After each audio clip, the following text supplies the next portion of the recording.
destaquei agora um texto que está lá em Mateus 23, no versículo 3, que diz o seguinte: obedeçam-lhes e façam tudo o que eles dizem, mas não façam o que eles fazem, pois não praticam o que pregam.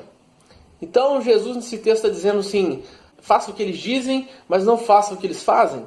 Exatamente isso. Esse texto destaca muito as atitudes erradas que os fariseus cometiam. Tinham sempre um discurso muito santo, um discurso de respeito aos mandamentos de Deus, mas por outro lado não faziam nada disso. E como eles já não tinham o que dizer, Jesus começa a ensinar as pessoas o que fazer diante deles. Jesus censura os fariseus e os escribas, os 3 evangelhos sinóticos. E para quem não sabe, o evangelho sinótico é um termo que é usado para designar os evangelhos de Mateus, de Marcos e de Lucas, porque eles contêm uma grande quantidade de história em comum, na mesma sequência, e algumas das vezes utilizando exatamente a mesma estrutura de palavras. Lucas é um livro com menos coincidência dos demais, ele só apresenta 35% de exclusividade, enquanto o livro de Marcos possui em todo o seu conteúdo 76% do livro em coincidências. Enquanto os evangelhos sinóticos apresentam Jesus como uma personalidade humana, destacando-se comuns pelas suas ações milagrosas, sendo de origem primária para as informações históricas sobre Jesus Cristo.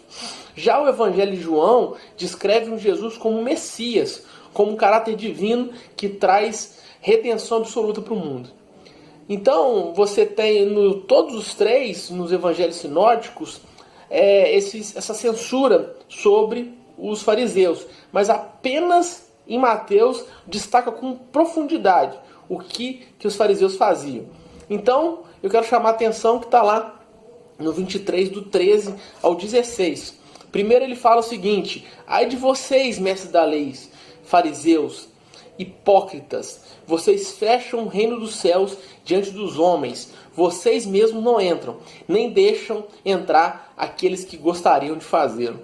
Os fariseus tornavam a palavra de Deus algo impossível, tornavam a lei, os mandamentos, algo quase que inalcançável, e propunha coisas terríveis, não dava para ser realizado. Então, literalmente, eles colocavam tanta carga nos mandamentos, que acabava que se tornava impossível alguém ser salvo. Segundo o texto aqui, está lá: ai de vocês, mestres da lei e fariseus, hipócritas, vocês devoram casas das viúvas para disfarçar, fazem longas orações, por isso serão castigados severamente. Então os fariseus ainda usavam a palavra de Deus e orações para poder se aproveitar das pessoas. Se aproveitavam das viúvas, que eram talvez o grupo mais sofrido que tinha no meio dos judeus. Era o grupo que tinha mais necessidade, porque depois que o marido morria, a mulher não trabalhava. Então ela tinha necessidade de mantimento. Os fariseus, ao invés de ajudar as viúvas, eles castigavam ela e aproveitavam dessa necessidade delas. Segue o texto: ai de vocês, mestres da lei, hipócritas, porque percorrem a terra e mar para fazer um convertido, e quando conseguem, vocês se tornam 2 vezes mais filhos do inferno do que vocês. Então aqui destaca mais uma atitude dos fariseus, que eles, ao invés de converter a pessoa para o bem, para tomar boas atitudes e atitudes corretas, fazia a mesma coisa dos fariseus, que era julgamento puro, que era falar mal das pessoas, que era só fofoca, que era só discussão, era só arrogância. Ao invés de ele converter as pessoas e trazê-la para o lado do bem, o lado da luz, eles mantinham as pessoas nessa escuridão de julgamento, nessa escuridão de falar mal das pessoas, de entender mal as pessoas, de querer que todos sigam simplesmente seus ensinamentos. E continua o texto: ai de vocês, guias cegos, porque dizem, se alguém jurar pelo santuário, isso nada significa, mas se alguém jurar pelo ouro do santuário, está obrigado por seu juramento.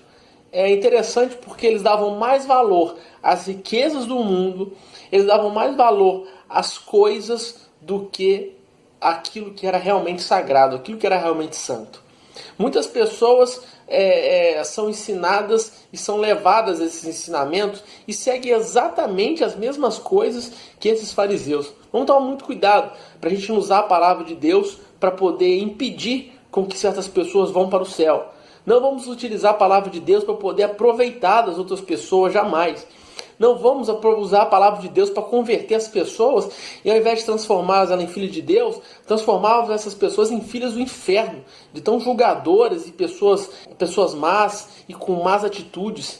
E que pior, a gente jamais venha deixar de tratar como santo aquilo que é santo, para a gente acreditar em dinheiro, em posses, em objetos, sendo que aquilo que é sagrado jamais vai deixar de ser sagrado.